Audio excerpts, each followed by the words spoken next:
Welcome back to the channel, everybody. Thank you so much for joining me and allowing me to continue to be your daily advocate.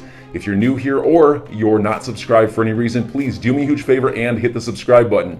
Thank you to all of you who have been watching and following me for so long. It truly means a lot, and I'm glad that I can be this person. John Deaton went on to did an interview with some of the guys over at Link2, and here Digital Perspectives had put this video up. Watch this. What do you expect to happen once the case gets settled? You think they're going to go public right away? How do you think it plays out? I would assume that part of the settlement, if there is a settlement, part of the settlement would be at least informal discussions that within 6 months that there's there's gonna be no issue with Ripple going public. I think it's going to be very fast. Certainly within a year. I wouldn't be surprised if they go public within 6 months of clarity or settlement. Gotcha. Wow, that would be great. And I think, think about it. I know I'm not a spokesperson for Link2 or anything, but I think that on your guys' platform, you have them valued at what? Like 7.9. 7, 8, something like that? Yeah, 7.9, and the current valuation out there is what, Ray? 15 billion? 15 billion. All right, yeah. So you guys have them valued at half, but I always look at it like, all right, if there's 53 billion XRP, and let's say the fair value of XRP is $2, right? Pick a conservative number, right? $2. Well, that gives you over 100 billion, valuation without the software and without the banking relationship. I know, it's amazing. It's really mind-blowing, John, when you put it that way. And I don't think a lot of people are thinking about that. That treasury of XRP, when it's properly valued and there's real price discovery, is going to be mind-blowing. And I agree with you 100% on it. They make some really good points, because you do have Link2 at this moment.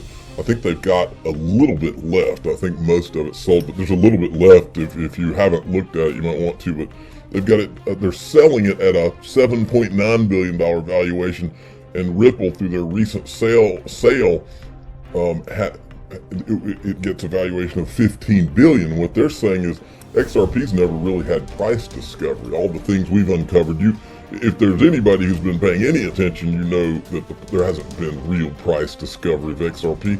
Everything that you can possibly think of to be tried, from lawsuits to government intervention to all sorts of things, have been used to keep XRP, to sending out talking heads on television. You name it, it's been done so that XRP does not get to achieve the actual price discovery that it would have. Okay, so that's good stuff. If you haven't checked that out, you need to.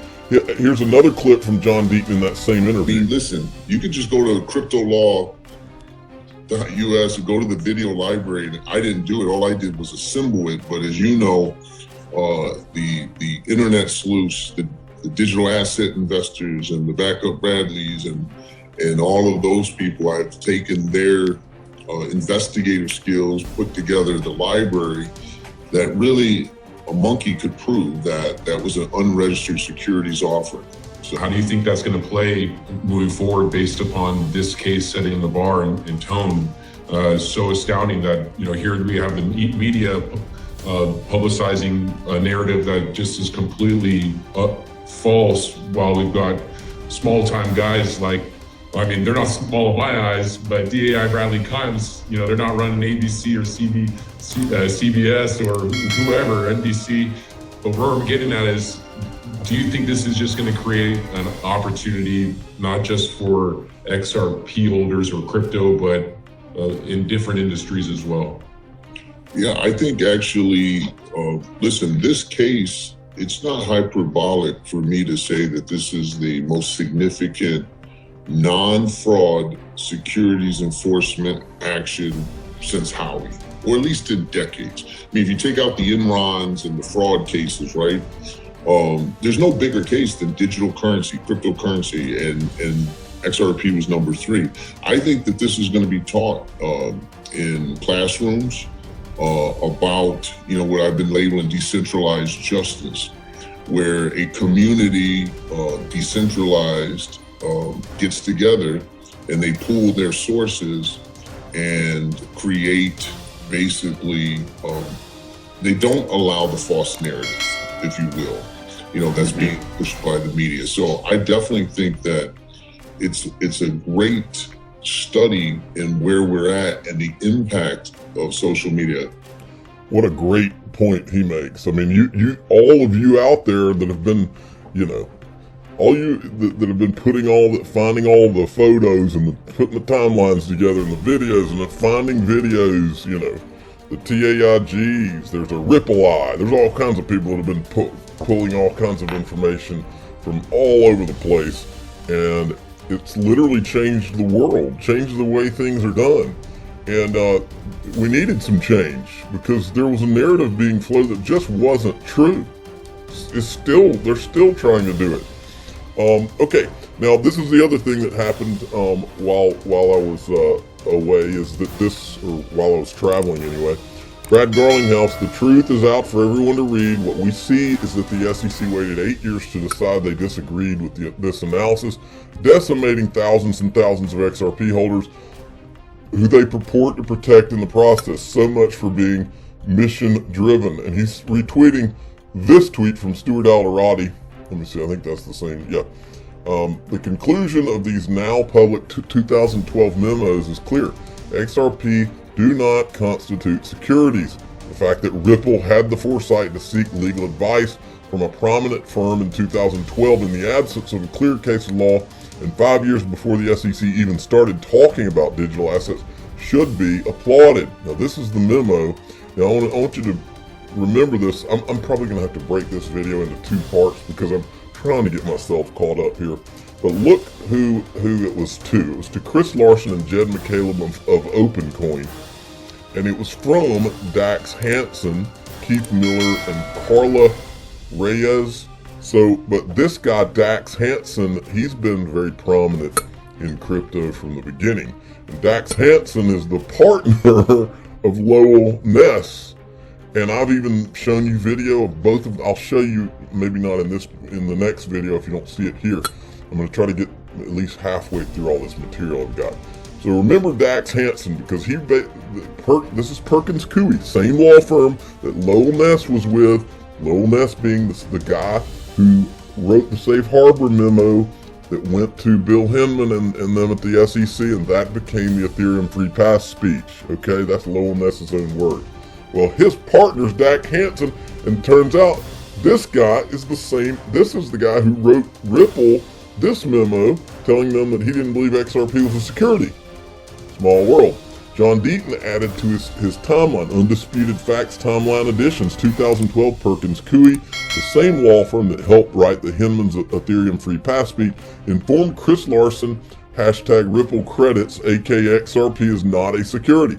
The 2012 memo warned Larson there was a risk under the Bank Secrecy Act. The 2012 legal memo stated that the law firm's analysis has never been tested by FinCEN in practice, and therefore reliance thereon is not without risk. The Perkins Coie was spot on. The Perkins Coie memo was spot on because in 2015, FinCEN sued Ripple, claiming it had violated the BSA. FinCEN's suit against Ripple was the first civil law enforcement action against a cryptocurrency industry player, a case of true first impression in the industry. Ripple settled paying $700,000. We knew this. Ripple was classified as money service business. Any sale or in 2015, this was the agreement, and the irony is that the assistant U.S. attorney that signed off on this agreement was none other than Katie Hawn, who later shows up in Andreessen Horowitz, right? Let's see. After conducting this in-depth legal analysis of XRP, the staff did not recommend filing an enforcement action against Ripple. Next day, on June 2014, wait, let's see. All right, so he's got a whole bunch of stuff. I'm not going to go through all this, but it's an interesting read right here. Okay, now you got to see this. This is from the Tucker Carlson show. It's a 6-minute video. I highly recommend all of you go and go to this person's thing and watch it. Just watch I'm just going to let you watch the beginnings of it. It's pretty amazing what's going on. So the lawless crackdown you just saw going on in Canada right now will have consequences for all of us, because Trudeau has not just ended freedom of assembly and speech, arresting journalists. As part of his emergency authority, Trudeau also gave himself the power to control all money in Canada, to seize the bank accounts and crypto wallets of private citizens. On what basis? We don't know. He just asserted it. His deputy prime minister has announced those seizures are in progress now. Watch. The names of both individuals and entities, as well as crypto wallets, have been shared by the RCMP with financial institutions, have been frozen, and more accounts will be frozen. So when you imagine tyranny, you imagine people being loaded into some sort of transport to go to a camp. But this is 2022. Tyranny looks a little different now. Tyranny is when they take all your money and you have no power whatsoever. And that's exactly what Trudeau's government is doing to anyone who dissents. They're targeting crypto exchanges. That's where people keep their cryptocurrency. They can convert it quickly into cash. Money on those exchanges is no longer safe, defeating the whole point of cryptocurrency. Jesse Powell, the CEO of the crypto exchange Kraken, just wrote that Canada, quote, 100% will force his company to freeze assets without judicial consent. Again, lawlessly, they're just doing it. He added this, quote, if you're worried about it, don't keep your funds with any centralized regulated custodian. We cannot protect you. You almost never hear businesses telling customers, we can't protect you. That's honest. So what are the criteria here? On what basis are Canadian authorities raiding currency platforms and seizing digital currencies? Well, Canada's so-called justice minister explained the criteria the other day. He announced that Canada's government doesn't need a court order in order to take all of your money. Here's the standard. If you've ever supported Donald Trump, then you can lose access to your bank accounts. Your political views will determine whether you have any money at all. Watch. Well, I think if you are a member of a pro-Trump movement who's donating hundreds of thousands of dollars or millions of dollars to this kind of thing, then you ought to be worried. So again, without becoming hysterical about it, we cannot overstate the importance of what we're watching right here. It is a preview. Canada is not the last country in which this will happen, in which a neoliberal government will become a fascist government overnight, while smiling and talking about diversity. So enjoy your day, everybody. I'm always here for you. Leave any comments or questions below, and be sure to subscribe. But thanks, everybody. I really appreciate you. Enjoy your day, and I always have your back. So thanks so much, everybody.